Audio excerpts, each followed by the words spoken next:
समस्त प्रभु प्रेमी भक्तों को जय सिया राम। आज का विषय बहुत ही उपयोगी है, इसे पूरा सुने।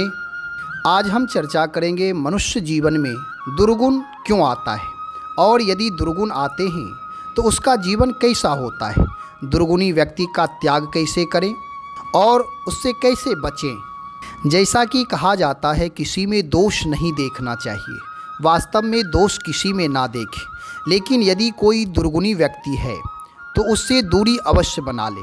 दुर्गुण का मतलब कुछ ऐसे दुर्गुण होते हैं जो छोटे मोटे होते हैं, जिसे समाज में आपसी मतभेद ना बने इसलिए समझौता करके चलाया जाता है। लेकिन कुछ ऐसे दुर्गुण होते हैं जिससे समाज का नुकसान होता है और जिस व्यक्ति के अंदर वह दुर्गुण होता है उसके लिए शास्त्रों में उसकी निंदा की जाती है। किसी में दोष नहीं देखने का मतलब यह है कि हम अपने वचन से, वाणी से किसी का अपमान ना करें। आत्म सुधार की दृष्टिकोण से अपने आप को ही अंतर्मुखी कर लें, यानी उस व्यक्ति से दूरी बना लें, जिससे कि बुराई रूपी संक्रमण से हम बच सकें।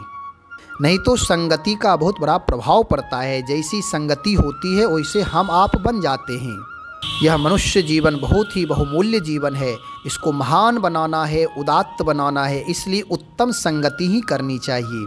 तो हम चर्चा करते हैं आज रामचरितमानस में गोस्वामी तुलसीदास जी महाराज लंका कांड के 31 नंबर दोहे में कह रहे हैं कि रावण और अंगद का जब संवाद हो रहा था तो गोस्वामी तुलसीदास जी महाराज ने अपनी लेखनी के द्वारा मनुष्य मात्र को सजग करने के लिए एक संदेश दिए हैं।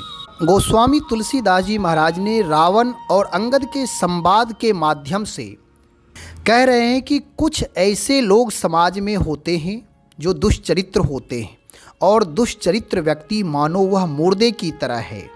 यह बात अंगद जी रावण से कह रहे हैं कि रावण, तुम तो भले ही अपने आप को महान मानते हो, महान बनते हो, लेकिन तुम अभिमानी हो। अहंकारी व्यक्ति कभी अपनी बुराई गलती स्वीकार नहीं करता है और तुम्हारे अंदर रोम रोम में बुराई भरी हुई है।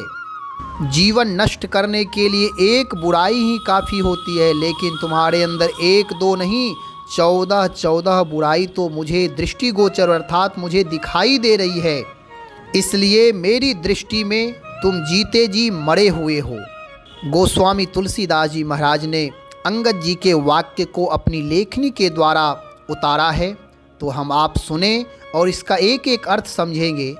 कहते हैं, कौल काम वश कृपिन विमूढ़ा, अति दरिद्र अजसी अति बूढ़ा, सदा रोगवश संतत क्रोधी, विष्णु विमुख श्रुति संत विरोधी, तन पोषक निंदक अघ खानी, जीवत 100 सम 14 प्राणी। 100 नाम लाश, 100 नाम मुर्दा, कि ये 14 दुर्गुण जिसके अंदर है मानो वह जीते जी मनुष्य मुर्दे की तरह है।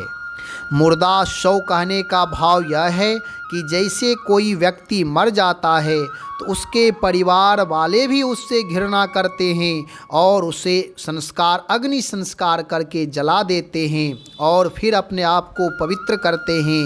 ऐसे ही कोई भी व्यक्ति हो, यदि ये दुर्गुण हैं तो उससे दूरी अवश्य बनाकर रखनी चाहिए। अब इसका अर्थ सुने क्या है। कौल किसे कहते हैं? कौल एक नया शब्द लग रहा होगा।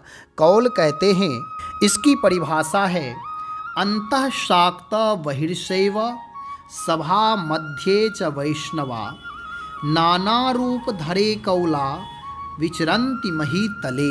अब इसका अर्थ समझें। वह व्यक्ति, कौल उसे कहते हैं जिसका अपना कोई रूप स्वरूप नहीं होता है, जिसका कोई धर्म नहीं होता है। वह जब जैसा देखेगा वैसा रूप बना लेगा, वेश बना लेगा। अंतर से हमेशा कहेगा मैं भगवती का भक्त हूँ, लेकिन वह भगवती का भक्त नहीं होता।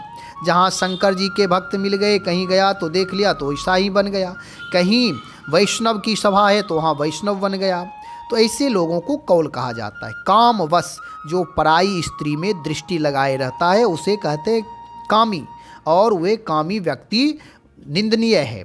और कृपिन का मतलब होता है कि धन रहते हुए आवश्यकता पर अपने धन का उपयोग सदुपयोग ना करे, सेवा में ना ले, उसे कहा जाता है कृपिन। और विमूढ़ा नाम महामूर्ख जर। अति दरिद्र कहते हैं अतृप्त व्यक्ति को, असंतुष्ट व्यक्ति को।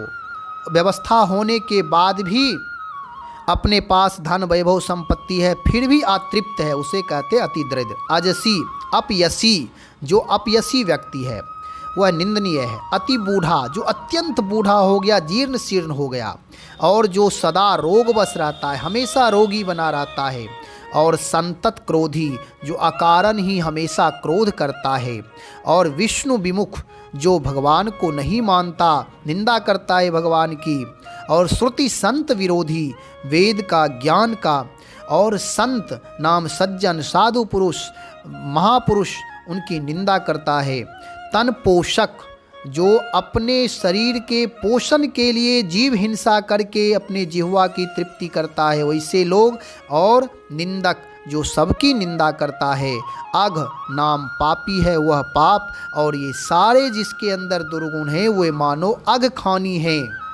ऐसे लोगों को सौ की तरह कहा गया है कि मानो ये जीते जी मुर्दे की तरह हैं। इन दुर्गुणों से युक्त जो व्यक्ति है उससे सावधानी अवश्य रखें कि हमारे अंदर संक्रमण ना आ जाए, इसलिए।